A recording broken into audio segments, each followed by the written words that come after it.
Bismillahirrahmanirrahim. Assalamualaikum warahmatullahi wabarakatuh. Kita lanjut lagi pembacaan buku Tadabbur Bacaan Sholat, yaitu Al-Fatihah. Al-Fatihah induk Al-Quran. Al-Fatihah berarti pembuka, dinamakan demikian karena secara lafaz bacaan Al-Quran dimulai dengan Al-Fatihah. Secara tulisan mushaf Al-Quran didahului dengan Al-Fatihah, dan ia juga menjadi surat pembuka yang dibaca dalam sholat.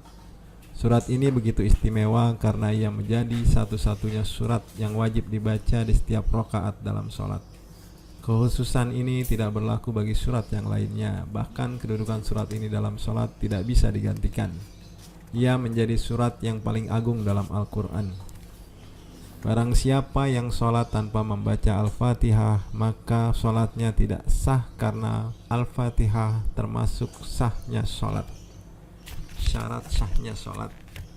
Lebih dari itu, tidak ada surat di dalam kitab suci yang semisal dengan Al-Fatihah.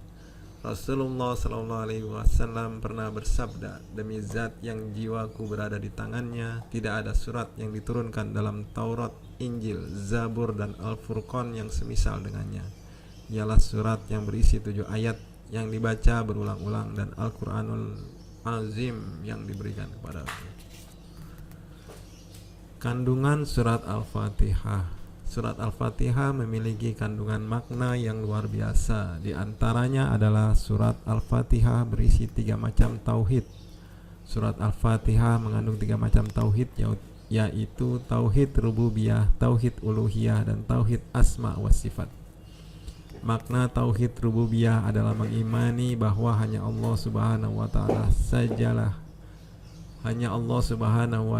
sajalah yang menciptakan, mengatur, dan memberi rezeki. Tauhid ini terkandung dalam penggalan ayat Rabbul Alamin. Sedangkan makna tauhid uluhiyah adalah mengimani bahwa tiada sesembahan yang berhak diibadahi selain Allah Subhanahu wa taala semata. Adapun sesembahan selain Allah Subhanahu wa taala adalah batil. Tauhid ini terkandung dalam penggalan ayat Iyyaka na'budu wa iyyaka nasta'in. Dan makna tauhid asma wa sifat adalah mengimani bahwa Allah Subhanahu wa taala mempunyai nama-nama dan sifat-sifat yang mulia dan sesuai dengan keagungannya.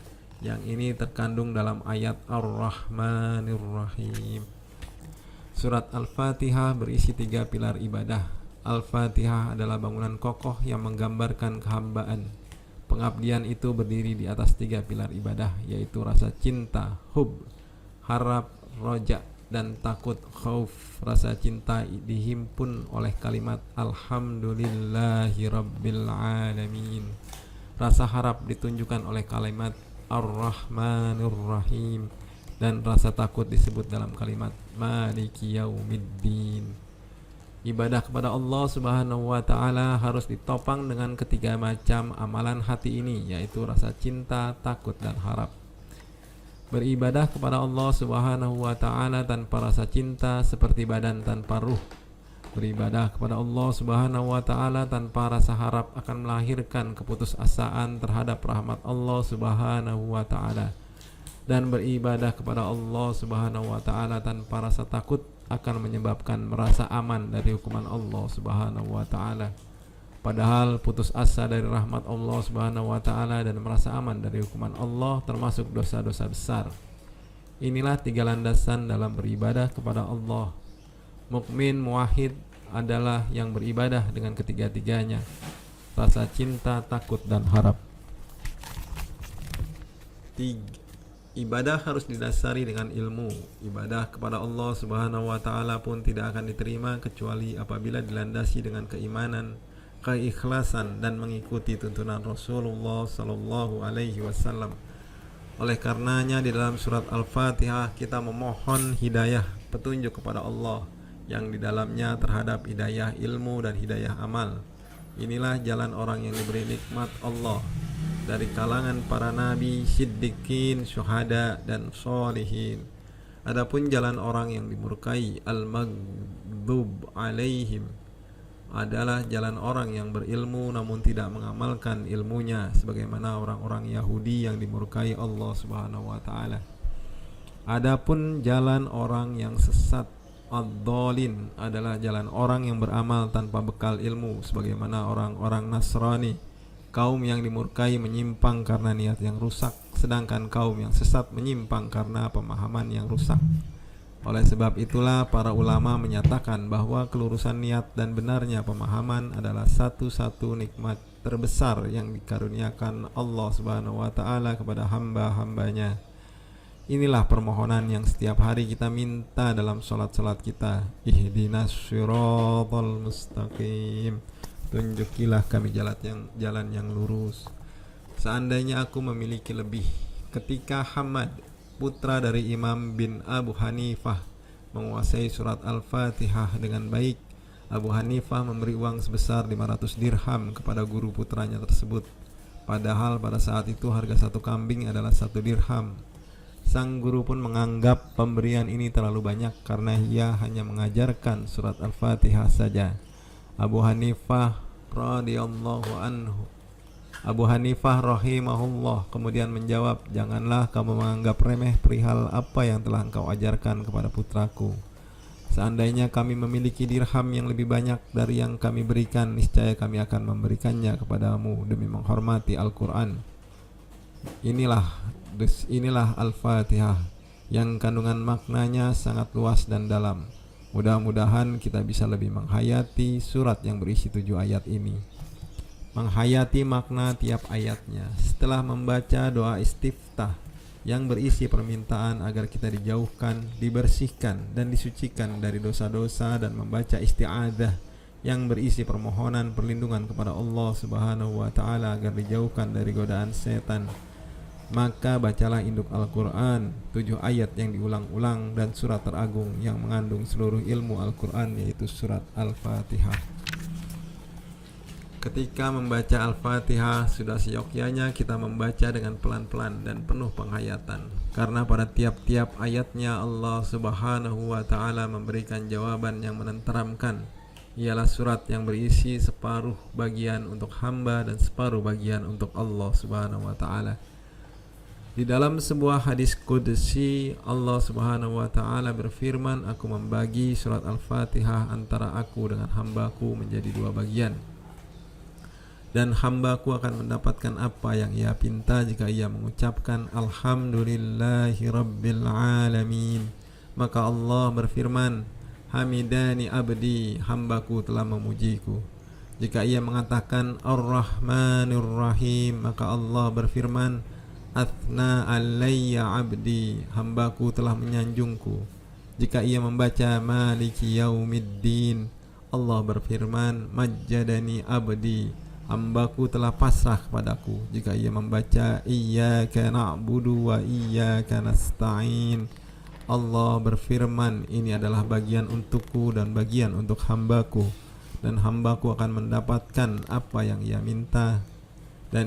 Dan jika ia mengatakan Ihdinas syiratal mustaqim, syiratal ladzina an'amta 'alaihim ghairil maghdubi 'alaihim waladdallin, Allah berfirman, "Ini adalah bagian yang untuk hambaku dan hambaku mendapatkan apa yang ia minta."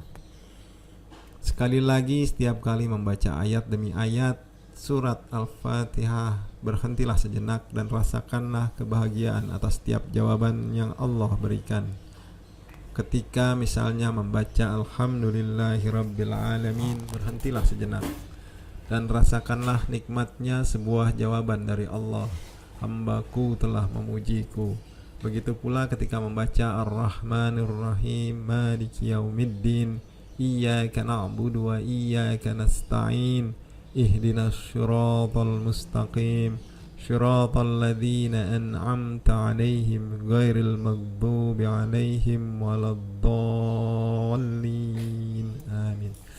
Demikian yang dinasihatkan Ibnul Qayyim dalam Dzauqus Shalah, menghayati makna tiap ayatnya. Ayat Bismillahirrahmanirrahim mengandung arti bahwa segala hal penting haruslah dimulai dengan basmalah, dan bahwasanya semua hal yang terjadi di muka bumi itu terjadi berkat pertolongan Allah dan rahmatnya.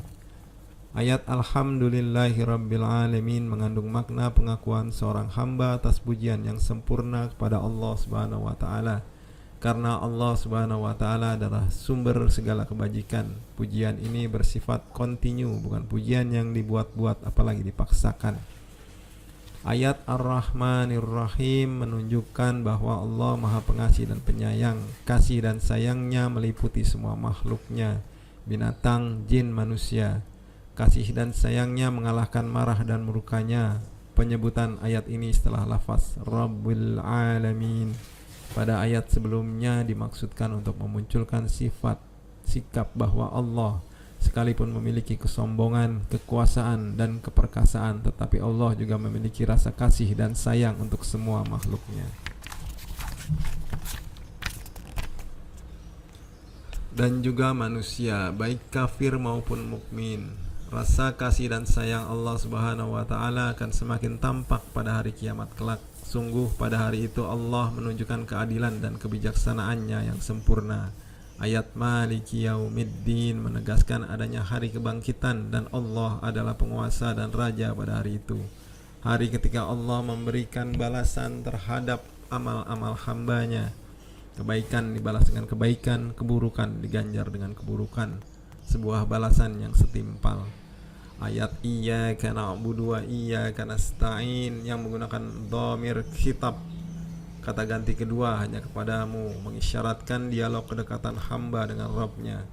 Allah Subhanahu wa ta'ala tak memiliki jarak untuk mengabulkan doa dan memberi pertolongan kepada hambanya. Pemilihan kata kami dalam ayat ini juga sangat pas, seolah si hamba berkata, wahai Rabbi, aku tak lain adalah hambamu yang miskin lagi hina.